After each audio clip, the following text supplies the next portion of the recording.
नमस्कार। आज हम बात करने वाले हैं एक ऐसी दिव्य जगह की, वैष्णो देवी धाम।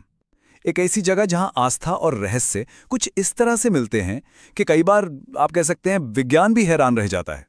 तो शुरुआत करते हैं उसे एक सवाल से जो इस पूरी यात्रा की नींव है। एक ऐसा सवाल जो इसे किसी भी दूसरी तीर्थ यात्रा से एकदम अलग बना देता है। कहते हैं जिसे माता बुलाती हैं वही भक्त वहां पहुंच पाता है। बस यही एक लाइन, यही वो अटूट विश्वास है जो हर साल लाखों लोगों को यहां खींच लाता है। तो चलिए इसी पहले रहस्य में थोड़ा और गहरे उतरते हैं।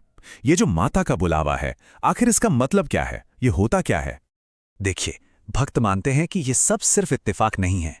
मतलब अचानक से टिकट का कैंसिल हो जाना या फिर ऐन मौके पर तबीयत खराब हो जाना, ये सब असल में माता के संकेत हैं।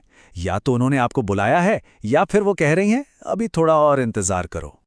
अच्छा, तो ये तो हुई बुलावे की बात। अब मान लीजिए बुलावा आ गया, तो सफर की मंजिल क्या है? वो पवित्र गुफा। चलिए अब उस गुफा के अंदर छिपे रहस्यों की बात करते हैं। और गुफा के अंदर पहुंचते ही सबसे पहली और सबसे हैरान करने वाली बात सामने आती है, वो ये कि वहां देवी की कोई मूर्ति या प्रतिमा है ही नहीं। तो फिर पूजा किसकी होती है? मूर्ति की जगह वहां हैं 3 प्राकृतिक चट्टानें जिन्हें पिंडी कहा जाता है, और हर एक पिंडी अपने आप में ब्रह्मांड की एक महाशक्ति का प्रतीक है। महाकाली, महालक्ष्मी और महासरस्वती। और माना ही जाता है कि यह दुनिया का इकलौता ऐसा मंदिर है जहां देवी मां इन 3 रूपों में एक साथ मौजूद हैं।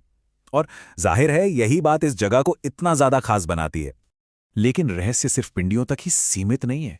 गुफा के अंदर का जो माहौल है ना, वो अपने आप में एक पहेली है।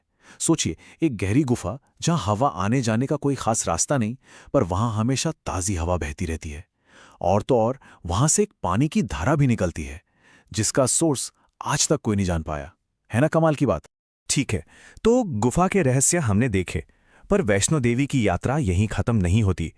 इसके बाद एक और बहुत जरूरी पड़ाव आता है, और उससे जुड़ी है एक पौराणिक कथा जिसे माने बिना ये यात्रा पूरी ही नहीं हो सकती। कहते हैं कि वैष्णो देवी की तीर्थ यात्रा तब तक अधूरी है जब तक भैरव बाबा के मंदिर के दर्शन न कर लिए जाएं। अब सवाल उठता है, ऐसा क्यों? तो इसका जवाब एक पुरानी कहानी में मिलता है। कहानी कुछ यूं है कि जब देवी ने भैरव बाबा का वध किया तो मरते मरते उसने पछतावा किया और मां से माफी मांगी। उसकी माफी से प्रसन्न होकर देवी ने उसे एक वरदान दिया। उन्होंने ये तय किया कि जो भी भक्त मेरे दर्शन करने आएगा उसे अपनी यात्रा पूरी करने के लिए तुम्हारे दर्शन भी करने होंगे। और बस तभी से ये अटूट परंपरा चली आ रही है। तो ये तो हुई कथा और परंपरा की बात, पर असल चीज क्या है?